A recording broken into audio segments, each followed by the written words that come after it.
Vamos a dar inicio a este apartado acerca del desarrollo de la arqueología procesual, con un importante debate que se dio entre Lewis Binford y François Bordes acerca del tema de la variabilidad del musteriense.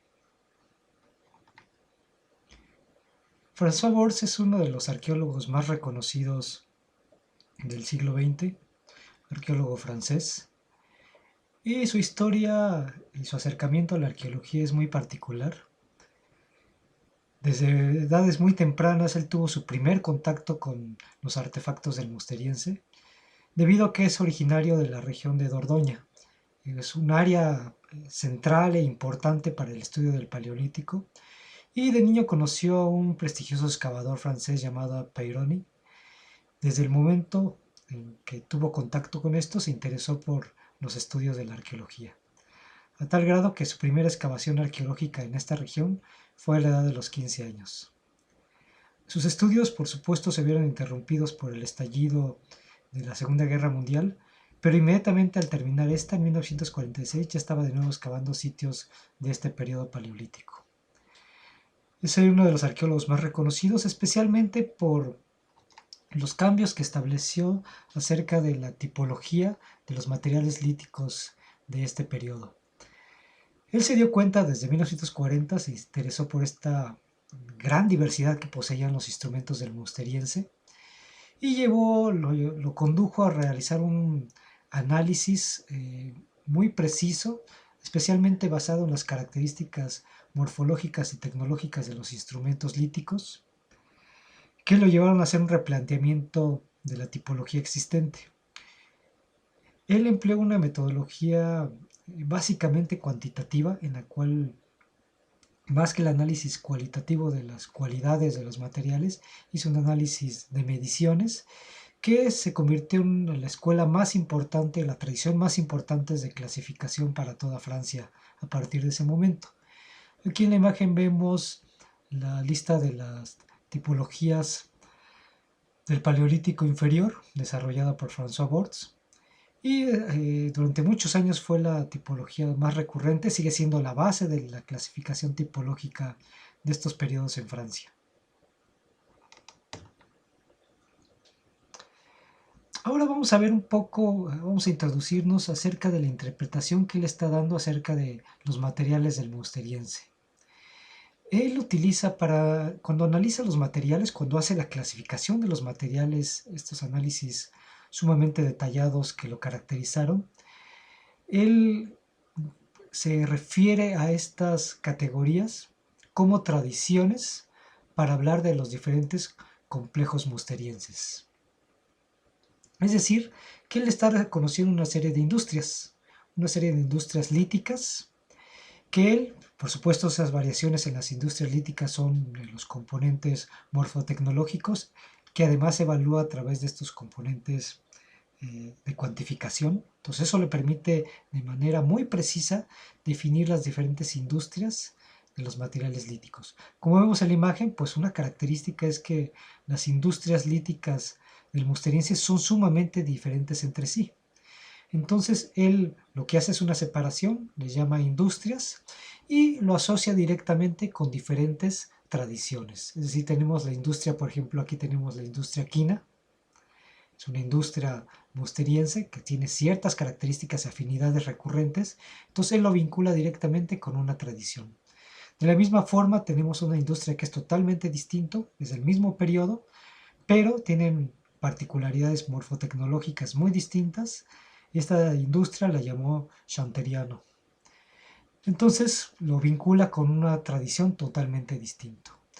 Ya en las publicaciones de los años 60, él está asociando las diferentes tradiciones e industrias con el término de tribu, para referirse a los grupos culturales que están efectuando las distintas industrias musterienses. ¿Qué quiere decir esto? ¿Qué es lo que está planteando François Bordes en estos textos ya de los años 60?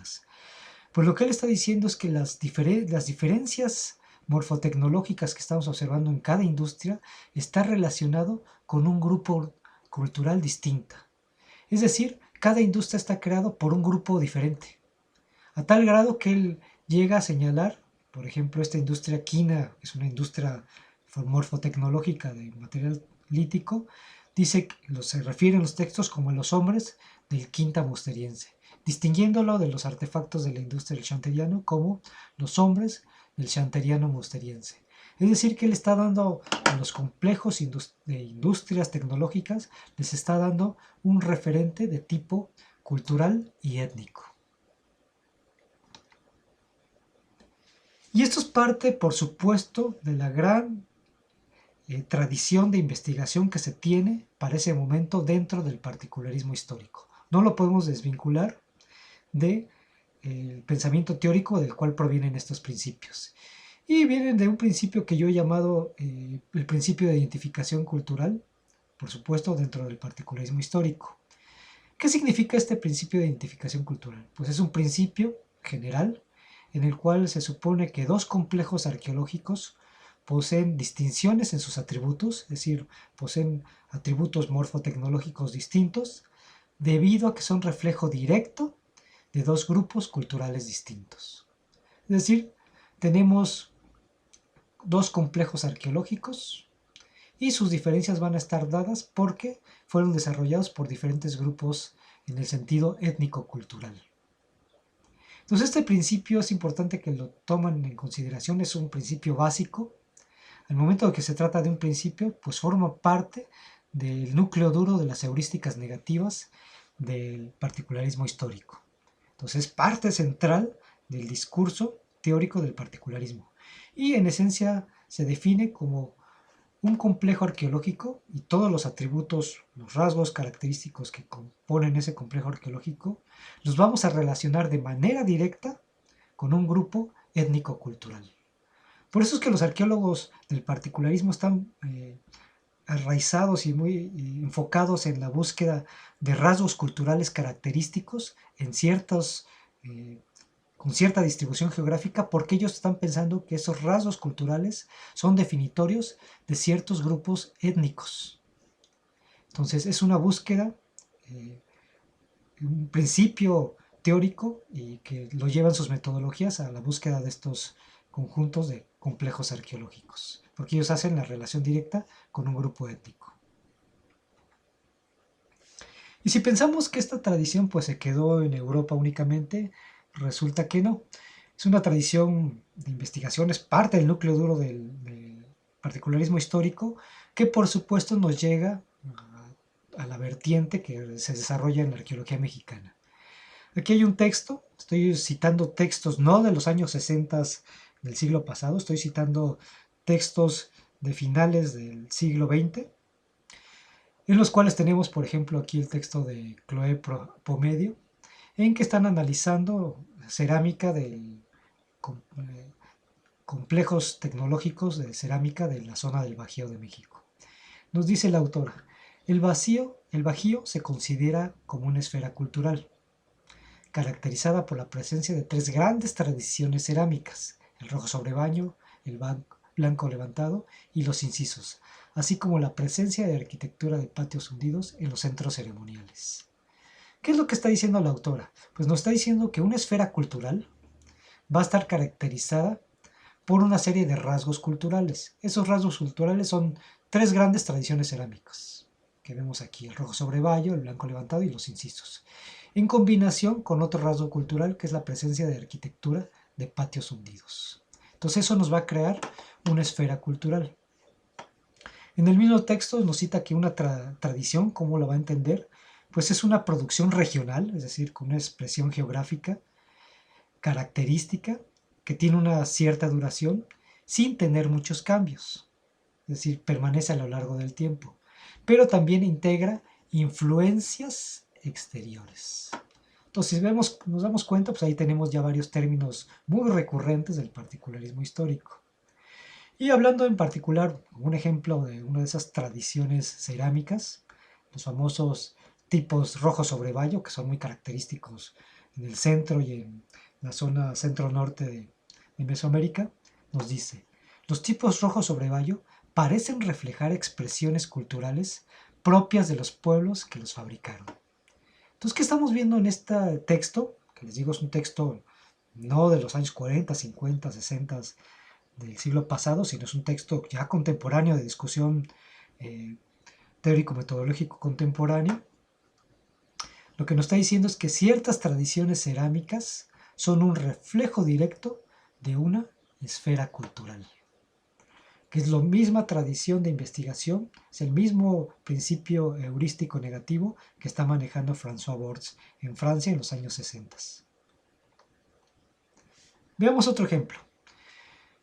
Otro ejemplo del principio de identificación cultural, el particularismo histórico en Mesoamérica, está dado por ese texto de Efraín Cárdenas, que se titula El Bajío en el Clásico. Él nos dice, los patios hundidos se traduce en un mismo principio cultural, que a su vez pone en manifiesto la presencia de una tradición cultural. Por supuesto, estoy yo subrayando esas palabras claves.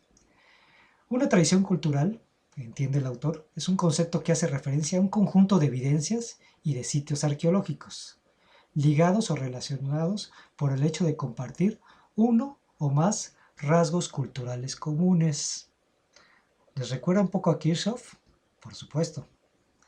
La tradición cultural se vincula con un contexto geográfico y temporal, es decir, se distribuye en un espacio geográfico y también en el tiempo.